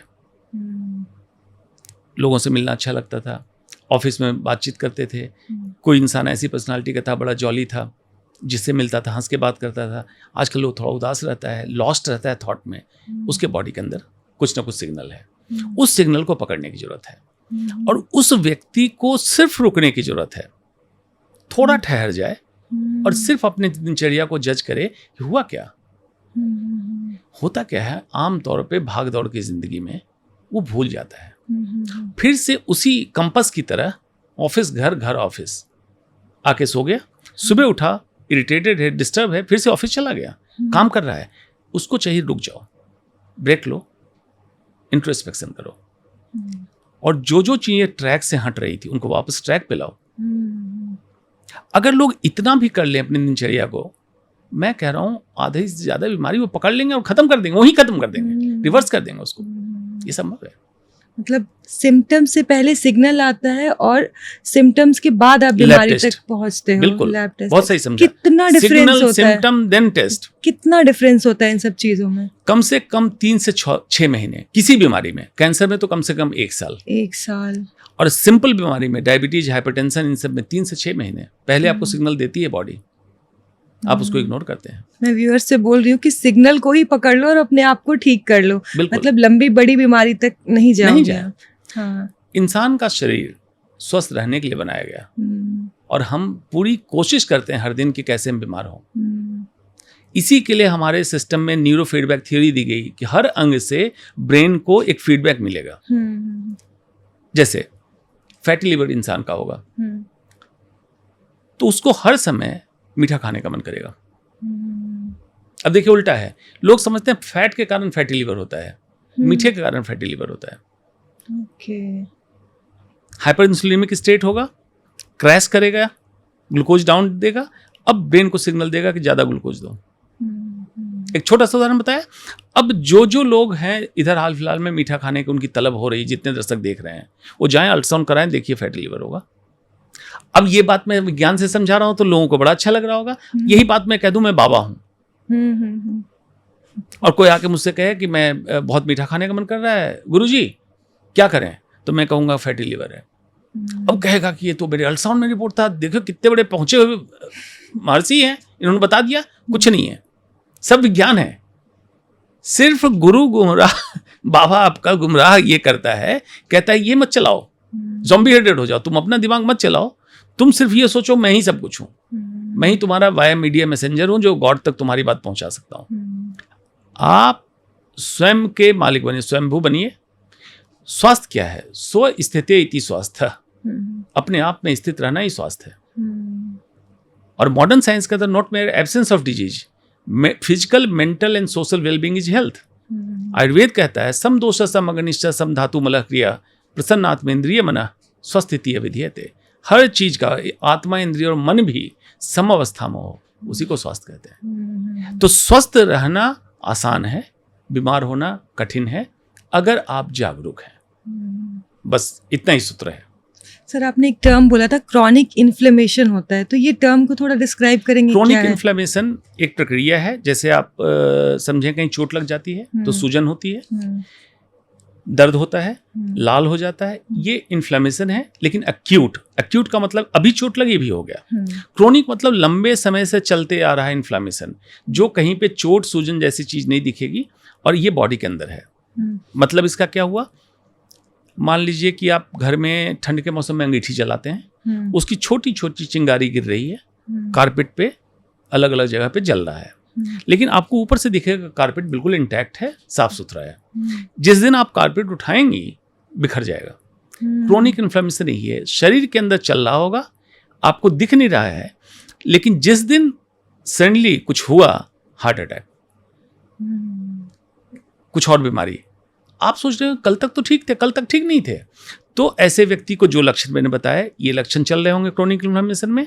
दूसरा, ऐसे व्यक्ति को आप देखेंगे फ्लफी स्किन लटकी हुई होने लगेगी, क्रोनिक इन्फ्लेमेशन। या पीछे, गर्दन के पीछे ब्लैक होने लगे, बहुत क्रोनिक इन्फ्लेमेशन। विसरल फैट, पेट के ऊपर चर्बी ज्यादा बढ़ जाए, क्रोनिक इन्फ्लेमेशन। इंडिया में बहुत कॉमन है। TOFI, TOFI, thin from outside fat inside, पेट की चर्बी बढ़ी होगी, क्रोनिक इन्फ्लेमेशन। इंसान को कमर में दर्द, घुटनों में दर्द या जनरलाइज बॉडी है, पूरे शरीर में दर्द होता हो, ऐसे करता रहेगा, उठने का मन नहीं कर रहा हो, क्रोनिक इन्फ्लेमेशन। दिन में नींद आती हो, क्रोनिक इन्फ्लेमेशन। दिन में नींद ऐसे जैसे काम कर रहा हो, झपकी ले रहा हो। स्लीप एपनिया सिंड्रोम में भी होता है, रात को नींद नहीं आती है। या रात को इंसान सोते सोते बिस्तर पे पैर पटकता हो, restless leg syndrome, chronic inflammation. तो ये अगर लक्षण हैं तो ये क्रोनिक इन्फ्लेमेशन बॉडी के अंदर चल रहा है, एक तरह से सूजन कह सकते हैं। इसको पहचानिए, क्यों चल रहा है, कहाँ चल रहा है, किस अंग को अफेक्ट कर रहा है, उसको रिवर्स करिए, क्योंकि ये रिवर्स हो सकता है।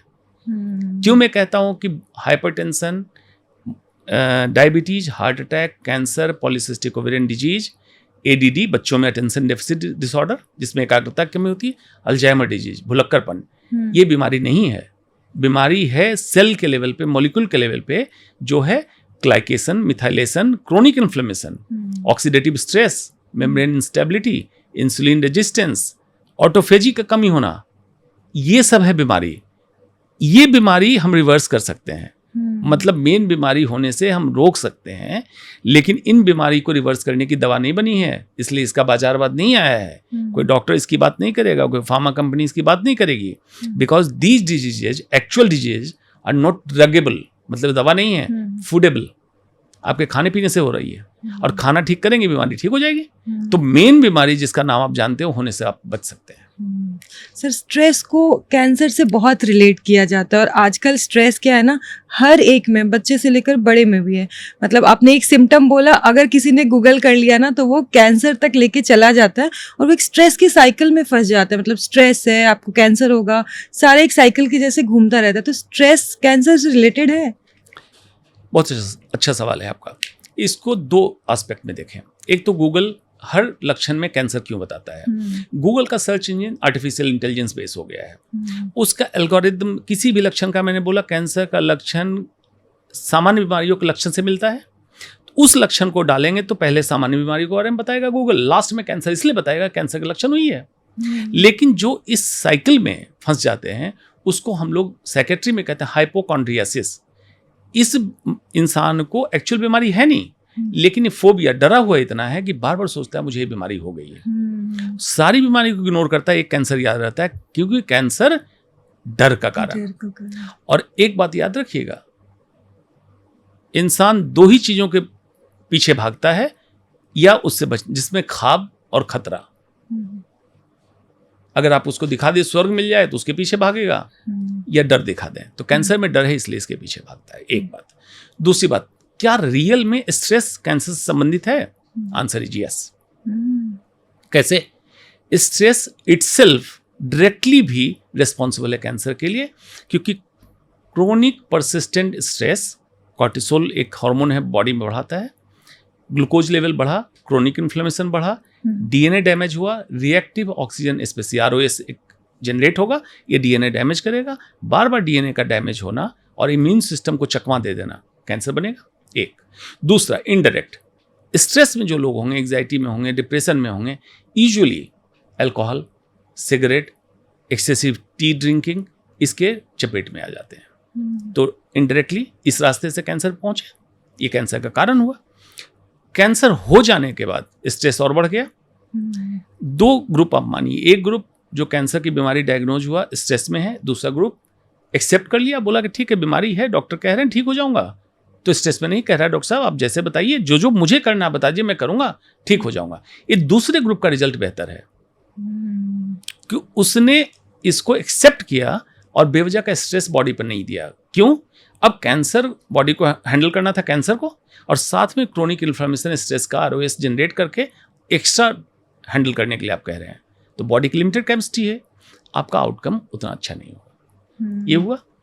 तीसरा, स्ट्रेस, जिस फैमिली में कैंसर हुआ घर के बाकी लोग भी स्ट्रेस में होते हैं। एक, अगर कमाऊ पुत्र था घर का, इनकम सोर्स खत्म, आगे क्या जीवन होगा, परिवार का क्या होगा, ये बचेगा नहीं बचेगा, और इससे संबंधित इतने सारे सवाल घर में आ जाते हैं। सबसे मैं एक ही बात कहता हूँ, रुक जाओ। कैंसर की डायग्नोसिस बनी तो पैनिक ना करो, वहीं रुको, रुक जाओ थोड़ी देर, कुछ नहीं होगा। 2 दिन 4 दिन में कैंसर को कुछ नहीं होता है, क्योंकि जिस दिन पता चला कि कैंसर उसी दिन बना था, कैंसर तो 1 साल पुराना था आपका, तो 2 दिन में क्या होगा, रुको, ठंडे दिमाग से पहले सोचो समझो, डॉक्टर को दिखाओ, डॉक्टर पे ट्रस्ट करो, लेकिन ब्लाइंड ट्रस्ट मत करो, सेकेंड ओपिनियन भी लो। कुछ नहीं हो रहा है जल्दबाजी में, सारे ट्रीटमेंट के आउटकम डिस्कस करो, और डॉक्टर से ऐसे बात करो जैसे कृष्ण ने अर्जुन को कहा था, अर्जुन तू तीर चला, मैं तेरा सारथी हूं। तो डॉक्टर को सारथी बना दो, बोलो डॉक्टर साहब आप जो कहेंगे मैं करूंगा, आप मेरे जीवन को सुधार दीजिए। अब दिक्कत यह है कि आज ना कृष्ण रहे तो अर्जुन बने कौन, तो कृष्ण ढूंढना पड़ेगा। अगर इस तरीके से सोचे जीवन को, तो आपका तनाव कैंसर होने से पहले, कैंसर होने के बाद और परिवार में कैंसर से संबंधित तनाव तीनों कम हो जाएगा। स्ट्रेस तक तो समझ में आता है, क्रॉनिक स्ट्रेस क्या होता है? क्रोनिक स्ट्रेस का, क्रोनिक का मतलब एक्यूट मतलब अभी अभी हुआ, क्रोनिक मतलब जो लंबे समय से। एक्यूट स्ट्रेस से कैंसर नहीं होगा। एक्यूट स्ट्रेस किसको कहते हैं? जैसे अब तो लोग जंगल नहीं जाते, हमारे पूर्वज जैसे जाते हैं, जंगल गए शिकार करने, सामने से एक शेर आ रहा था भागता हुआ, ये एक्यूट स्ट्रेस। मतलब शेर अगर अटैक किया तो मार देगा, तो बचने के लिए आप क्या करेंगे, भागेंगे। भागेंगे तो नॉरएड्रेनालिन जो हार्मोन जो हमारी आंखें ज़्यादा चौड़ी खोल देता है, ब्लड प्रेशर, पल्स बढ़ाता है ताकि हम भाग सकें, ग्लूकोज की मात्रा बढ़ाता है। एक्यूट स्ट्रेस, एक्यूट स्ट्रेस आएगा और चला जाएगा, इसमें कैंसर नहीं हुआ। क्रोनिक स्ट्रेस मतलब सस्टेन्ड स्ट्रेस लेवल आपका 24 घंटे रहता हो और लंबे समय से चल रहा हो, कई महीनों से चल रहा हो, तब जाके रिएक्टिव ऑक्सीजन स्पीसीज जनरेट करेगा, बॉडी का पूरा मिलियू मतलब इन्वायरमेंट तैयार करेगा कैंसर को पनपने के लिए। ये कैंसर की एक थियोरी है, सीड एंड सॉइल थियोरी। जैसे मैंने कहा कि हर दिन हर इंसान के शरीर में कैंसर बन रहा है, ये मतलब बीज है, सॉइल, लेकिन उसको मिट्टी नहीं मिल रही, प्रॉपर सिंचाई नहीं मिल रही कि डेवलप करे। तो क्रोनिक इन्फ्लेमेशन, क्रोनिक स्ट्रेस आप बॉडी को तैयार करके एक मिट्टी तैयार करके देते हैं, कब इसमें ग्रो करो, पनपो तुम, यही नहीं तैयार करके देना है कि सीड्स तो बनेंगी, आप सॉइल मत दीजिए। Seed and soil theory for cancer. तो इसको कैसे, मतलब कोई डॉक्टर के पास जाए या फिर घर में भी इसको ठीक कर सकते हैं क्रोनिक स्ट्रेस को? अब देखिए डॉक्टर के पास जाएंगे कहाँ, ये भी बहुत बड़ा सवाल है, पता नहीं चलता ना, हमें पता नहीं रहता। क्यों? अब सुनिए, मंत्रालय जो होता है, स्वास्थ्य मंत्रालय, क्या नाम है, ministry of health and family welfare, मतलब स्वास्थ्य एवं परिवार कल्याण मंत्रालय। कौन सी मिनिस्ट्री का आप देखते हैं कोई भी प्रोग्राम चलता हो जो कहता हो कि आप स्वस्थ हैं और कैसे स्वस्थ रहेंगे इसके लिए हम प्रोग्राम कर रहे हैं, आइए ज्वाइन कीजिए, नहीं है? तो इसका हो जाना जो ministry of disease and illness, health and family तो वेलफेयर नहीं है। हॉस्पिटल को कहते हैं हेल्थ केयर, लेकिन कौन सा हॉस्पिटल है जहाँ आप जाएंगी स्वस्थ व्यक्ति और कहे कि मैं और कैसे स्वस्थ रहूँ बता दो, तो इसका नाम होना चाहिए सिक केयर।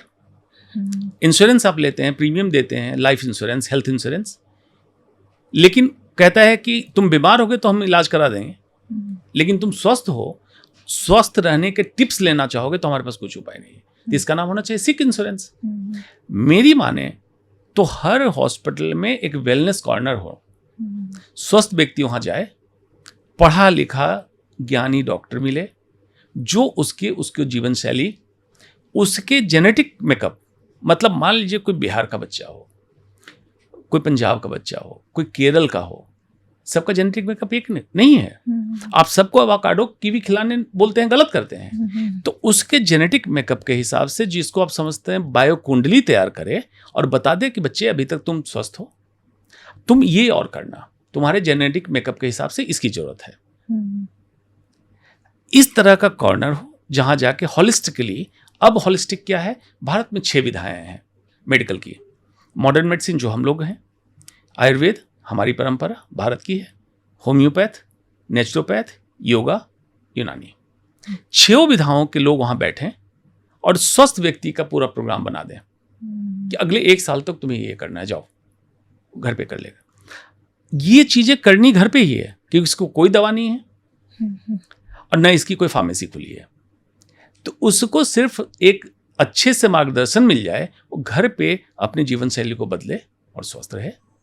और अगर इस स्टेज में आ गया क्रोनिक स्ट्रेस या क्रोनिक इन्फ्लेमेशन, मतलब mental health and physical health, इसको रिवर्स कर लिया, बीमार होने से बच गया। इस तरह के प्रोग्राम कॉर्पोरेट हेल्थ केयर के तहत हर बड़े बड़े ऑर्गेनाइजेशन को, हर एसोसिएशन को, हर जॉब प्लेस जो वर्क आज के स्ट्रेस उसमें बहुत है, उसमें चलाना चाहिए। तब जाके हम भारत को हेल्दी एंड प्रोडक्टिव यूथ दे पाएंगे कि ऐसा युवा जो स्वस्थ है मेंटली फिजिकली। सुसाइडल टेंडेंसी बढ़ रही है, नशे की लत बढ़ रही है युवाओं में, ये सब तभी ठीक कर सकते हैं जब उसको हम मेंटल हेल्थ दें। और फिजिकल हेल्थ, ट्राइग्लिसराइड, कोलेस्ट्रॉल बढ़ना, थायराइड की समस्या होना, मोटापा होना, diabetes, early age heart attack common होता जा रहा है, इसको हम रोक सकते हैं। सर, तो बहुत सारे लोग ना, जैसे कहते हैं ना, स्ट्रेस, एंजाइटी या फिर ऐसे मेंटल हेल्थ एक साइड में लेके, जैसे स्मोक नहीं किया कभी, अल्कोहल नहीं लिया, लाइफस्टाइल अच्छे से जी रहे हैं, फिर भी उनको कैंसर हो जाता है, तो वो क्या रीज़न है? स्ट्रेस। अच्छा, इसमें भी स्ट्रेस ही है? स्ट्रेस रीजन है, वो बता नहीं रहे हैं। इंसान आज खुल के किसी से बात करने को तैयार नहीं है। 2 रीजन है। एक को डरता है कि जिसको मैं बताऊंगा जजमेंटल हो जाएगा या मेरा कोई नुकसान करा देगा, ट्रस्ट खत्म हो गया, ट्रस्ट डेफिसिट है। दूसरा, इंसान अकेलापन में जी रहा है।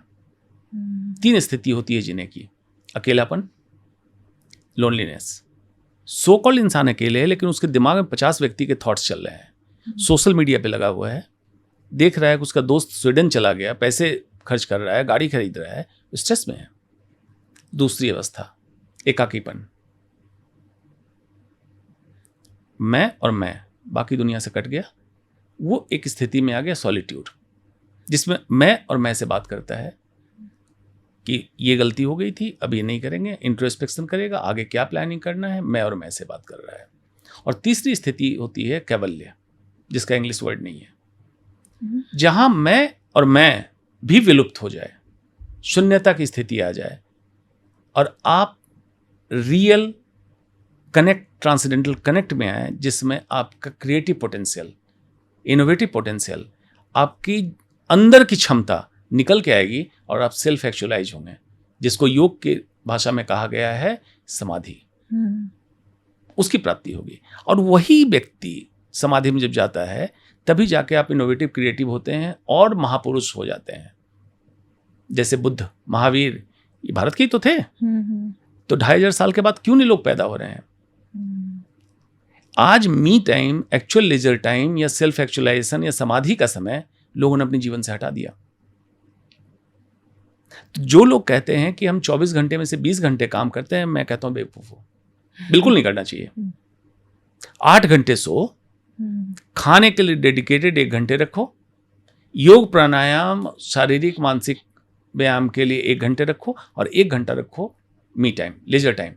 न जहां आपका मोबाइल हो, न जब परिवार हो, इवन आप भी ना हो और आपकी सोच भी ना हो, मतलब कैवल्य की स्थिति, ये लाओ। भारत में 100 लोग भी अगर इस स्थिति को पालें, वाकई भारत विश्व गुरु बन जाएगा। हमारे पास धरोहर है, हम उस धरोहर को पहचान नहीं रहे हैं। हम सिर्फ पश्चिमी सभ्यता को फॉलो करने में पागल हुए पड़े हैं। धरोहर है हमारे पास। तो कैंसर में देखा गया है, मतलब ये हेरिडेटरी होता है क्या? सेलिब्रिटी एंजेलिना जोली जिन्होंने अपना ब्रेस्ट को हटा लिया, मतलब ब्रेस्ट हटवा लिया है क्योंकि उनके नानी और मदर को कैंसर है, तो इस पे क्या बताएंगे आप?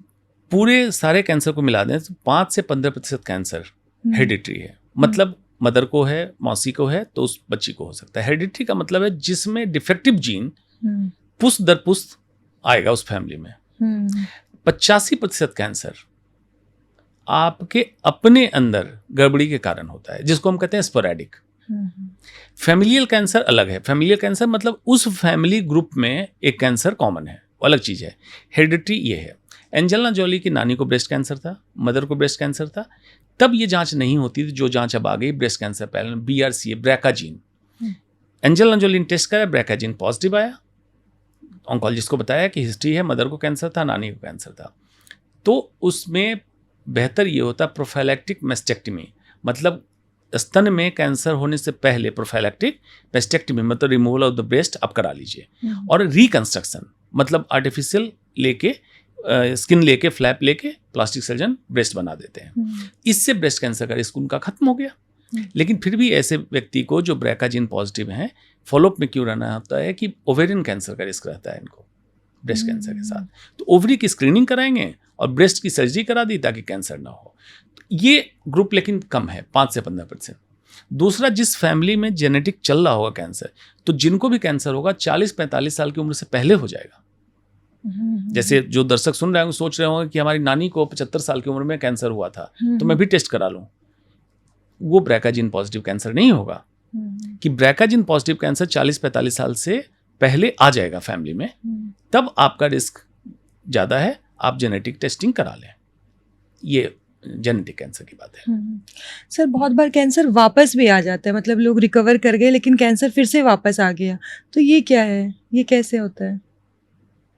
बहुत वैज्ञानिक सवाल पूछा है आपने, हालांकि है पब्लिक कनेक्ट का सवाल। हाँ। उसको कहते हैं रिलैप्स, टेक्निकल कहते हैं रेकरेंस, मतलब दोबारा कैंसर आ गया। आइडियली ऑन्कोलॉजिस्ट अगर ट्रीट कर रहा है तो जो कैंसर ऑन्कोलॉजिस्ट ने ट्रीट कर वो दोबारा नहीं आना चाहिए। लेकिन इसको ऐसे आप समझें कि कैंसर एक धुआं, ऐसे समझें उपमा के तौर पे। आपने देखा कहीं धुआं है, उस पर पानी डालना चालू कर दिया, थोड़ी देर के लिए धुआं शांत हो गया, तो कैंसर का इलाज कर दिया, कैंसर अपेरेंटली वहां खत्म हो गया जहां आपने देखा। लेकिन जहां आग लगी थी, आग पे पानी नहीं डाला, तो फिर उस आग से धुआं निकलेगा, कहीं और आ जाएगा। तो अगर उस व्यक्ति के कैंसर का इलाज जो प्रॉपर होना चाहिए हुआ, लेकिन क्या उसके जीवन शैली में बदलाव कराया गया, खाने पीने में बदलाव हुआ, उसकी दिनचर्या जो गड़बड़ थी ठीक किया, नहीं ठीक किया, तो उसका मॉलिक्यूलर हेल्थ फिर गड़बड़ ही रहा और नया कैंसर बनाएगा। इसलिए मैंने कहा, बहुत वैज्ञानिक सवाल आपने पूछा। जो मैंने कहा बीमारी कहाँ है, glycation, methylation, oxidative stress, chronic inflammation, मतलब बाकी कोशिकाओं में वो तकलीफ चल रही थी और व्यक्ति उसी तरह से खाना खाते रहा, उसी तरह दिनचर्या करते रहा, तनाव वही रहा, दोबारा कैंसर पनप गया। इसलिए मैंने कहा बहुत वैज्ञानिक से, बहुत कम लोग ये सवाल पूछते हैं। Thank you sir. एक और क्वेश्चन है, जैसे कि कैंसर की सर्जरी से लोग डर जाते हैं, मतलब सर्जरी तक अगर बात चली गई तो लोग डर जाते हैं कि कैंसर को छेड़ दिया तो वो फैल जाएगा, तो इसके पीछे क्या लॉजिक है, मतलब एक्चुअली में ऐसा होता है? बिल्कुल ऐसा नहीं होता है। उत्तरी भारत में अवधारणा है। मैं अपनी पढ़ाई अहमदाबाद से करके लौटा था। गुजरात, महाराष्ट्र में मरीज को अगर कहें कि कोई और विधि करा लो, कीमो करा लो या रेडिएशन का, मरीज मना कर देता था, कहता था साहब सर्जरी कर दो, हम जल्दी ठीक हो जाएंगे, क्योंकि वहाँ कैंसर सर्जरी बहुत पहले डेवलप हो गई थी। उत्तरी भारत में जब मैं भी दिल्ली आया था प्रैक्टिस में, तो यहाँ पे कैंसर के लिए बहुत बड़ी अवधारणा थी कि FNAC नहीं कराएंगे, बायोप्सी नहीं कराएंगे या सर्जरी कराएंगे तो कैंसर फैल जाएगा। कुछ तो मिथ था और कुछ इसके पीछे की वजह थी। मैंने तहकीकात की वजह क्या थी, तो उसमें कैंसर सर्जन नहीं थे यहाँ। तो जनरल सर्जन या कोई और गलत तरीके से बायोप्सी या गलत तरीके से ऑपरेशन कर देते थे, कैंसर फैल जाता था। प्रॉपरली डन बायोप्सी से कैंसर नहीं फैलेगा, प्रॉपरली डन सर्जरी से कैंसर नहीं फैलेगा, क्लियर कट नहीं फैलेगा। पूरे विश्व में अभी भी सॉलिड ट्यूमर का बेस्ट इलाज कैंसर सर्जरी को ही माना जाता है। कैंसर सर्जरी क्यों कह रहा हूँ, सर्जरी नहीं कह रहा हूँ। मतलब just taking out the tumour is not cancer surgery. Cancer surgery बहुत मेथोडिकल साइंटिफिक सर्जरी है जो बाकी सर्जन को समझ में नहीं आता है। कहने को सब सर्जन होते हैं, कैंसर सर्जन अलग इसीलिए बनाया जाता है कि कैंसर जितना एग्रेसिव है, जितना गुस्सैल है, उससे ज्यादा गुस्सैल उसको ठीक करने वाला होना चाहिए। गुस्सैल मतलब पब्लिक के लिए नहीं, कैंसर के लिए, जिसको उसकी सारी तरकीब समझ में आती हो, कैंसर बिहेव कैसे करता है, कैंसर कहाँ जा सकता है, इसकी जड़ें कहाँ तक जा सकती है, ये समझने वाला उससे ज्यादा स्मार्ट होना चाहिए। तब जाके ये कैंसर ठीक होगा और सर्जरी से कैंसर नहीं फैलेगा। मैंने सुना है 2 टाइप के होते हैं ना, एक थोड़े शांत स्वभाव के कैंसर होते हैं, बिनाइन, और ट्यूमर होता है जो वहां बड़ा हो जाएगा, फैलेगा नहीं, और मैलिग्नेंट जिसमें फैलने की क्षमता होती है। अच्छा, तो एक और क्वेश्चन है, जैसे कि किस एज के लोगों को ज़्यादा अवेयर होना चाहिए और कौन सी स्क्रीनिंग्स कराने चाहिए अपने आप को, मतलब एज अ गिफ्ट दे दिया, चलो बर्थडे आया तो हमने ये करा लिया। बिल्कुल यही करना चाहिए। जैसे मैंने कहा कि हर व्यक्ति को असामान्य लक्षण के लिए जागरूक रहना चाहिए, तो हो गया। और हर एज ग्रुप और जेंडर कहते हैं मेल है कि फीमेल है, उसके हिसाब से डिफाइंड स्क्रीनिंग प्रोटोकॉल है, उसको जरूर कराना चाहिए। और हर महिला को ब्रेस्ट सेल्फ एग्जामिनेशन के लिए प्रमोट करना चाहिए। जो आपने बात कही बर्थडे गिफ्ट या किटी पार्टी या व्हाट्सएप ग्रुप महिलाओं की होती, तो उसमें एवरी मंथ हर महिला अपना ब्रेस्ट सेल्फ एग्जामिन करे कि कोई अगर उसमें असमानता आने लगे तो तुरंत चेक करा ले। उसका तरीका होता है, कभी आगे पॉडकास्ट में आपके दर्शक चाहेंगे तो विमेन हेल्थ पे स्पेसिफिक हम करें, जिसमें हम बताएं ब्रेस्ट सेल्फ एग्जामिन कैसे करें, दूसरों कैसे प्रेरित करें, प्राइवेट पार्ट हाइजीन, छोटी बच्चियां स्कूल जा रही तब से सिखाना चाहिए, मेंस्ट्रुअल एटिकेट, पैड कैसे लगाना है, कब चेंज करना है, कि उससे जो फीमेल गायनेकोलॉजिकल कैंसर का इंसिडेंस बढ़ रहा है ये कम हो जाएगा। इन चीजों पे हमें विमेन हेल्थ पे सेपरेट फोकस करना चाहिए। बिल्कुल, हम जरूर एक और पॉडकास्ट लेके आएंगे स्पेशली वुमेन के लिए। Specially women. जैसे मैं एक नोट्स लेके बैठी हूँ ना, तो अभी मैं लोगों को भी चाहूंगी कि वो नोट्स बना ले कि किचन में क्या क्या चेंजेस ला सकते हैं, क्योंकि बहुत सारे मिथ्स भी हैं और फैक्ट्स भी हैं। तो आप उसके बारे में कुछ बताएंगे? देखिए, खाने के लिए फूड के टाइप का क्लासिफिकेशन है, ब्राजील का नोवा क्लासिफिकेशन, नोवा 1, 2, 3, 4। 3, 4 को कहते हैं processed and ultra processed food. ये P for processed and P for poison. मैं कहता हूँ पॉइजन, ये फूड नहीं है। ऑक्सफोर्ड डिक्शनरी में फूड का जो डिस्क्रिप्शन देखेंगे, इंग्लिश मतलब देखेंगे, तो कहीं से ये processed and ultra processed food में नहीं आएगा। फूड नहीं कहना चाहिए इसको। भारत के लोगों के लिए मैंने एक अलग क्लासिफिकेशन दिया है। एक है भगवान की रसोई। भारत का किचन आज शैतानों द्वारा विस्थापित कर दिया गया। भगवान की रसोई प्राकृतिक चीजें जो जैसे मिली आप एज इट इज खा सकते हैं, इससे आप स्वस्थ रहेंगे। इंसान की रसोई, शुद्ध भारतीय भोजन भारतीय रसोई में बन रही हो, गर्म खाना खा रहे हो, ये आपको स्वस्थ रखेगा। तीसरी रसोई है शैतान की रसोई। जितने पैक्ड फूड, बंद डब्बे के फूड, ऐप बेस्ड फूड जो आपको आ रहा है, आपको स्वाद के चक्कर में पकड़ रहा है, लेकिन ये आपके लिए जहर है। तो जो दर्शक सुन रहे हो, खास करके हो सकता है आपके चैनल की ज़्यादा फॉलोअर महिलाएं हों, तो अपने रसोई की सफाई आज करें। या आज टाइम नहीं है तो आज पार्टी रखी हुई है तो पार्टी कर लें, कल से सफाई करें। पूरे फ्रिज को देखें, अलमीरा को देखें, प्लास्टिक की बोतलें जहाँ हटा दें, प्लास्टिक का इस्तेमाल बंद कर दें। पूछें क्या करें? कांच, इनर्ट कांच की बोतलें पानी पीने के लिए, कैरी करने के लिए तांबा की बोतल या जो भी कांच की बोतल कैरी कर लें। एक छोटी प्लेट, एक चम्मच, एक छोटा ग्लास अपने पर्स में रख लें। ऑफिस में प्लास्टिक का इस्तेमाल आपका बंद हो जाएगा, खाना उसमें निकाल के खाएं। चाय पीने के लिए, पानी पीने का आपका अपना ग्लास है, डेडिकेटेड भी हो गया, दूसरे ग्लास में नहीं पी रहे हैं और प्लास्टिक का इस्तेमाल नहीं कर रहे हैं। और चम्मच रख लें। स्ट्रॉ जो इस्तेमाल करते हैं कुछ किसी को मिलाने के लिए, ये बंद हो जाएगा आपका, ये कर लें। शैतान की रसोई का खाना आपकी रसोई में आना बंद हो जाए। जैसे पैक्ड आटा, पैक्ड चावल, पैक्ड नमक, सेंधा नमक का ढेला लीजिए, घर में पीस लीजिए। गेहूं डायरेक्टली फार्मर से लेके आइए, उतना ही आटा निकालिए जितना आपका 2-3 दिन में चल जाए, फिर निकाल लीजिए। बहुत आसान है। मैं ऐसे डुएबल टेक्निक बता रहा हूँ, जो मैं कर रहा हूँ वही बता रहा हूँ, कुछ भी अलग नहीं बता रहा हूँ। चावल एज इट इज, बिना केमिकल पॉलिश्ड पैक्ड चावल छोड़िए, आसपास दिल्ली एनसीआर वालों के लिए इतना अच्छा हरियाणा इधर है, इधर यूपी उत्तराखंड है। ये तीनों चारों स्टेट एग्रीकल्चर रिच स्टेट है, और आज भी यहाँ कई खेती ऐसी हो रही जो मैं जानता हूँ क्योंकि मैं खुद फार्मर हूँ, कि वहाँ पे फर्टिलाइजर इंसेक्टिसाइड इस्तेमाल नहीं कर रहे हैं। ये अगर करते हैं तो आपकी चॉइस, ऐसे लोगों को मैं क्यों कहता हूँ रसोई ठीक करो, इधर पे द फार्मर और पे the doctors, choice is yours, I am both.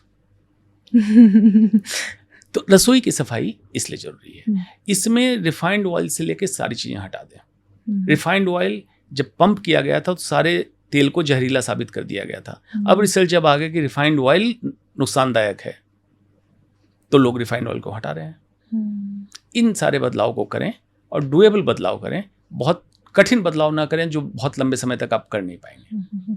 कौन सा ऑयल बेस्ट होगा यूज करने के लिए? ये टोटली डिपेंडेंट है आपका जेनेटिक मेकअप किस टाइप का है। एक घी की बात होती है, लिमिटेड अमाउंट में घी खाना चाहिए, क्योंकि हमारी सारी कोशिकाएं कोलेस्ट्रॉल की बनी, कोलेस्ट्रॉल से नफरत ना करें, नंबर 1। नंबर 2, जो सोचते हैं इतना फैट खा लिया तो कोलेस्ट्रॉल बढ़ जाएगा, जितना फैट खा सकते हैं अपर लिमिट, उससे 3000 टाइम्स कोलेस्ट्रॉल रोज लिवर बनाता है।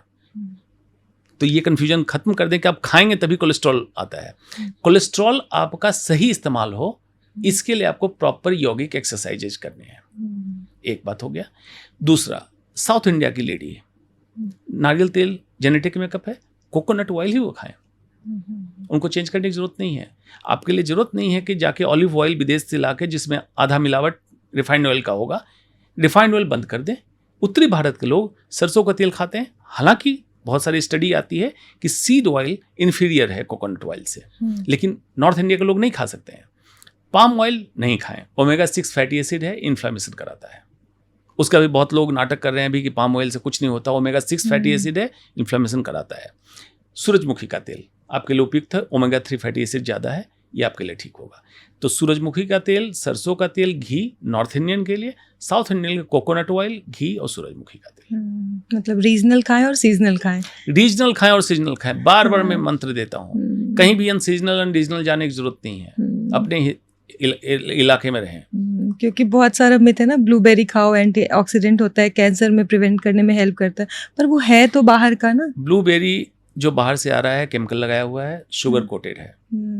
बेरी इसीलिए पॉपुलर हुआ था यूरोप में कि सबसे कम शुगर कंटेंट फ्रूट्स में बेरी में होता था, लेकिन जब इंडिया भेजा जाता तो शुगर कोटिंग किया जाता है और प्रिजर्वेटिव डाला जाता है। आपके यहाँ जो बेरी इस्तेमाल हो रहा है, रसभरी जो बोलते हैं, जब रसभरी आती है, रसभरी का है आपके यहाँ की बेरी वो है। स्ट्रॉबेरी जिनके यहाँ जैसे उत्तराखंड में पहाड़ों में है, स्ट्रॉबेरी खाएं, अपने क्षेत्र की चीज खाएं, पपीता खाएं, अमरूद खाएं जो उत्तरी भारत में है।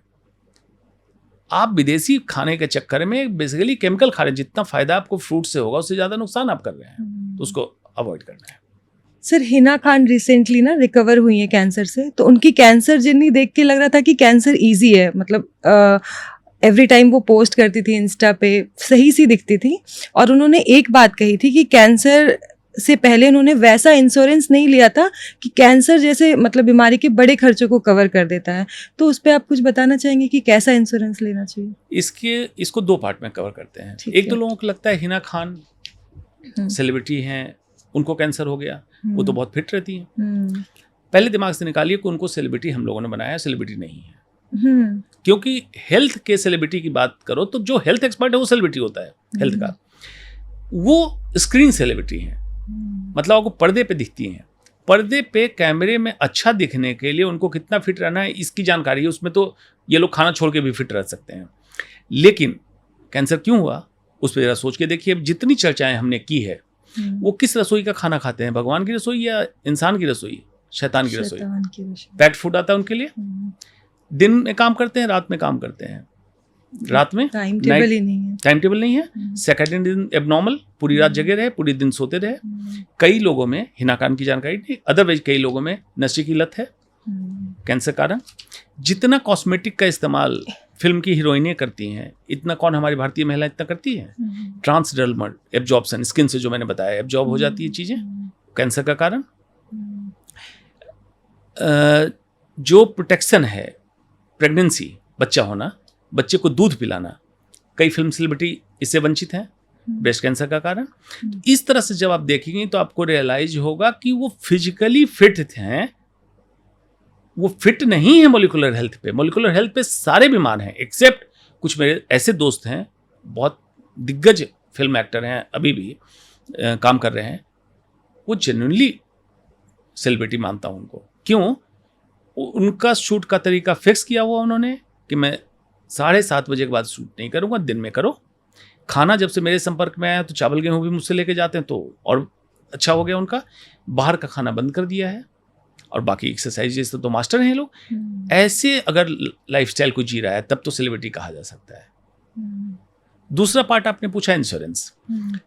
देखिए, इंश्योरेंस खर्चा ये तो तभी बात आती है जब ये सरकारी इलाज उपलब्ध नहीं है, मतलब मेडिकल कॉलेज में कैंसर का इलाज उपलब्ध नहीं। तो ये सच है, आज भी कैंसर का इलाज 73% प्राइवेट हॉस्पिटल में हो रहा है, सिर्फ 27% इलाज की उपलब्धता सरकारी में है। अब कैंसर का इलाज महंगा तो महंगा क्या होगा? दवाइयाँ होगी, मशीन होगी। तो दवाइयों का दर कौन निर्धारित करता है? Central government, ministry of chemical and fertiliser. अभी उसका ये पार्ट उठा के मिनिस्ट्री ऑफ हेल्थ में दिया गया। तो जब कोई दवाई 2200 रुपये की मिल सकती है डायरेक्टली, तो 18,000 MRP क्यों रखा गया? तो गवर्नमेंट ने अलाउ किया। तो गवर्नमेंट को कैपिंग कर देनी चाहिए, जैसे 492 मेडिसिन पे भी, कैंसर की मेडिसिन पे कैपिंग हुई, इम्प्लांट पे हुआ, स्टेंट पे हुआ।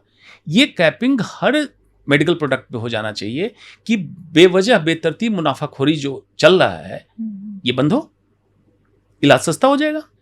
Number 1। Number 2, insurance coverage. Insurance का रेट डिसाइड हो। ECHS का अलग रेट है, CGHS का अलग रेट है, अलग अलग पैनल का अलग रेट। इतने रेट्स क्यों होते हैं अगर प्राइवेट में ट्रीट करना है? इस तरह की बीमारियों का इलाज, कैंसर, हार्ट अटैक, ऐसी बीमारियों का इलाज, health is a matter of state. किसी भी स्टेट का मैटर होता है। तो स्टेट को चाहिए कि उसके स्टेट में काम कर रहे प्राइवेट और सरकारी अस्पताल पूरी तरह से गवर्नमेंट के अम्ब्रेला में होंगे, मतलब मॉनिटर्ड होंगे। तुम क्या रेट पे दवा बेचोगे, किस रेट पे कौन सा इलाज करोगे, बेड चार्ज क्या होगा, स्टेट मॉनिटर्ड होगा। अपने आप इंश्योरेंस कवरेज में आ जाएगा। मैं डुएबल मॉडल बता रहा हूं। तो आपको लगता होगा कि जब आपको पता है तो सरकार में बैठे नुमाइंदों को नहीं पता है, सबको पता है। सब इनकी मिलीभगत होती है। तो पब्लिक जिस दिन प्राथमिकता डिसाइड कर लेगी कि उसकी प्राथमिकता स्वास्थ्य और स्वास्थ्य सेवा मुहैया होना है, तो सरकार में जाने वाले नेता लोग कर देंगे, क्योंकि ये स्मार्ट हैं ये लोग। ये जानते हैं कि इनको वोट कहां से मिलेगा। पब्लिक प्राथमिकता बताना चालू करे कि अगर मैं बीमार ना पड़ूं, इसके लिए वेलनेस प्रोग्राम दो, और बीमार पड़ूं तो इलाज की सुविधा मुहैया हो, इसका इंतजाम कर दो, हो जाएगा इंतजाम। क्योंकि जितना लोग कैंसर की बीमारी से डरते हैं, उतना ही इसके खर्चे से भी डरते हैं। इसका आंकड़ा आया कि भारत में बीमारी के इलाज में कितने लाख लोग हर साल बिलो पॉवर्टी लाइन जा रहे हैं। इसकी एक स्टडी हुई है और चौंकाने वाली स्टडी है। और इस पे अगर रोक नहीं लगाएंगे तो बहुत मुसीबत होने वाली है भारत में। ठीक है sir, thank you so much. फिर हम आपसे जरूर मिलेंगे वुमेन ओरिएंटेड पॉडकास्ट में। बिल्कुल, वुमेन हेल्थ की और बात आपके करेंगे। दर्शकों से कहना चाहूंगा, पॉडकास्ट सुनने के बाद जो चाहते हैं कि इस टॉपिक पे चर्चा हो, एक मैडम ने बोला विमेन हेल्थ स्पेशली, और जिस पे चर्चा हो आप कमेंट बॉक्स में डालिए, इसको शेयर कीजिए, इसके छोटे रील कट कीजिए और घरों घरों पहुंचाइए, लोग को जागरूक कीजिए स्वास्थ्य के लिए। Thank you so much sir, thank you.